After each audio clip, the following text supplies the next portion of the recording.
Welcome to A Fighting Chance, presented by Wahoo. As you can see behind me right now, they are putting the finishing touches on the finish line here down in St. George at Ironman 70.3 World Championship, and 6,000 athletes are registered for this race. We had the pro press conference with defending champions from Great Britain, that was Lucy Charles-Barclay, and on the men's side, Gustav Iden from Norway. We also had the Olympic champions, Christian Blumenfeld and Flora Duffy, and former Ironman 70.3 world champion Holly Lawrence. And also the parade of athletes around town, and the welcome dinner where the athletes were able to get their last carbs in. Let's go over and talk about our pro athletes. Jackson Laundry from Canada, the Ironman 70.3 Oceanside champion of 2022. And Sam Long from the United States. Can he go a few more positions up on the podium and become the first American in some time to win the Intermountain Healthcare Ironman World Championship 70.3 presented by Utah Sports Commission? And also Flora Duffy, the current Olympic champion, stepping up in distance at 70.3. Let's see how she goes. And also Holly Lawrence, the 2016 Ironman 70.3 world champion.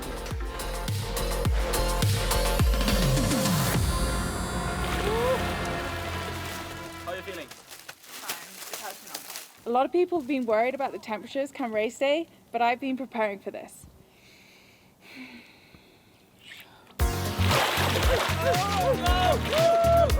Right there! Close the gap!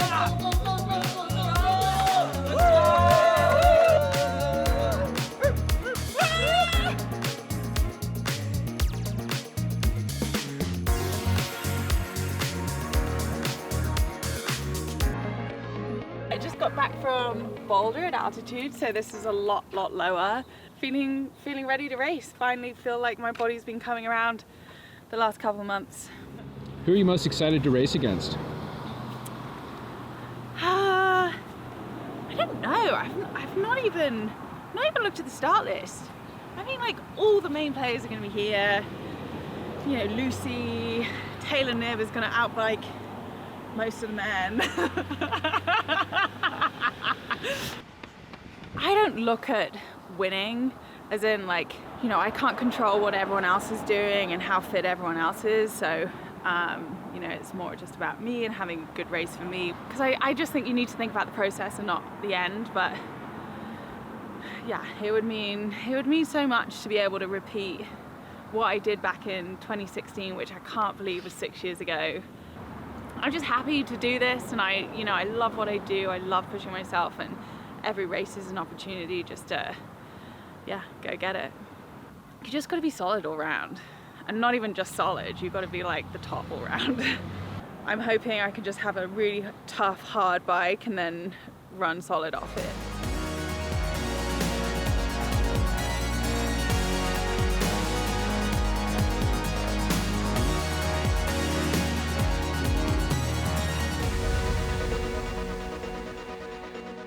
The first time I did this race, I came out, I think it was 2016 or 2017.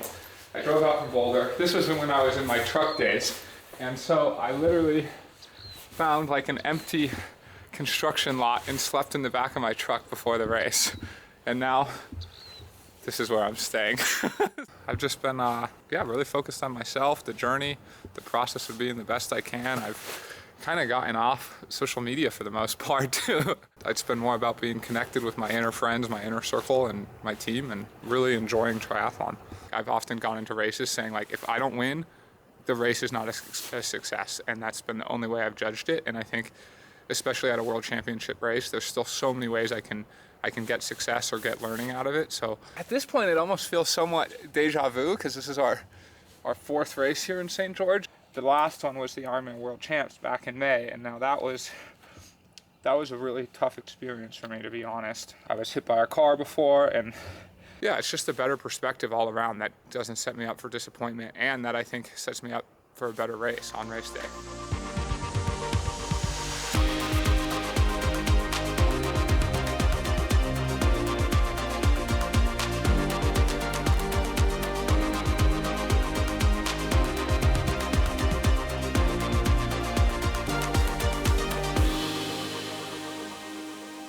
Is this your first 7.3 Worlds? Yep, first time. Yeah, it's exciting. do a lap warm-up, then a second lap with some fartlek surges. So we are at the swim familiarization. I'm getting ready to get into the cold water. Although the water's actually warmer than outside, so this is my first time here. So I'm excited to check out the reservoir and get a little quick look at the swim course that I'll be doing on Friday. It's a pretty straightforward course, sort of straight out, 2 right turns and then heading back in. It's nicely marked with the buoys along the way. On race day, the swim, I guess for me, it's quite important and I would like to be in the front group, but in general, this is such a long race that if the swim doesn't go to plan, there's plenty of time to make up ground on the bike and the run. Get a little post-swim nutrition on. Yep. What you making? Some oats. How was the temp coming out of the water? Coming out of the water was pretty cold. But yeah, I think for me the big dilemma is if I put socks on or not in T1. We are off to the start of the bike course. And I'm gonna ride the first, I think about 60 Ks of the bike. How was it? It's nice. Yeah? Yeah, it's very pretty. Challenging course. Strong legs are definitely gonna be needed on this course.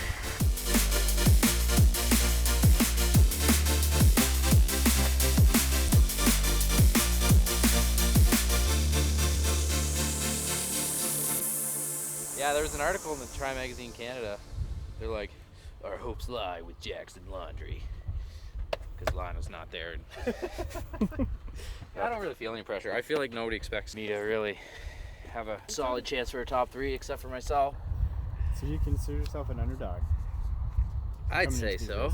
A little bit. I mean, there's probably 5, 6, 7 guys who would be more expected to win than me. It's freezing! Too cold. Here they switch the bike like 1%, and the run, it's a little different, but better different for me. Lots of hills, lots of ups and downs, but not as much all at once. So that'll be good. Swim's the same, weather's colder, all good things.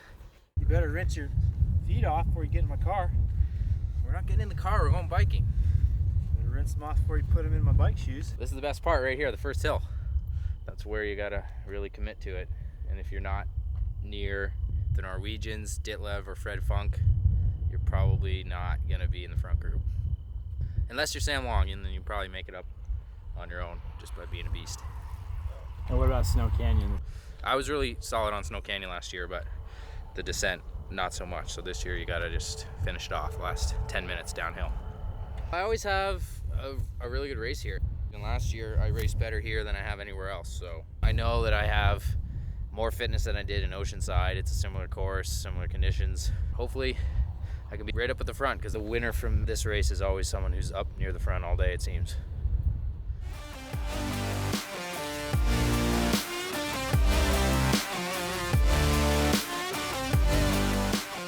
Down here in St. George, and it is race week.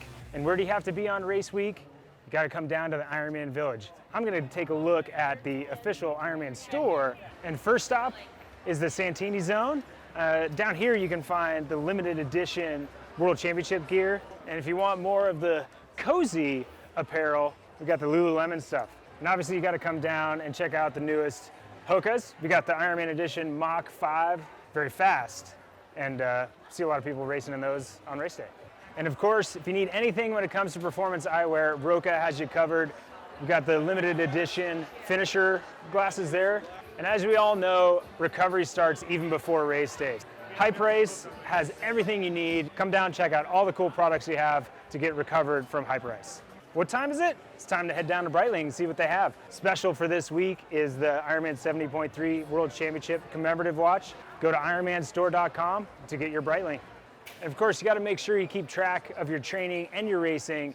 No better way to do it than with the multi-sport GPS watch from Wahoo. Super easy, real intuitive. Well, you can find all that and more down here at the Ironman Village. But if you're not lucky enough to be here in St. George, you can go to ironmanstore.com. That's it for A Fighting Chance, presented by Wahoo. We're here at the Intermountain Healthcare Ironman 70.3 World Championship, presented by Utah Sports Commission.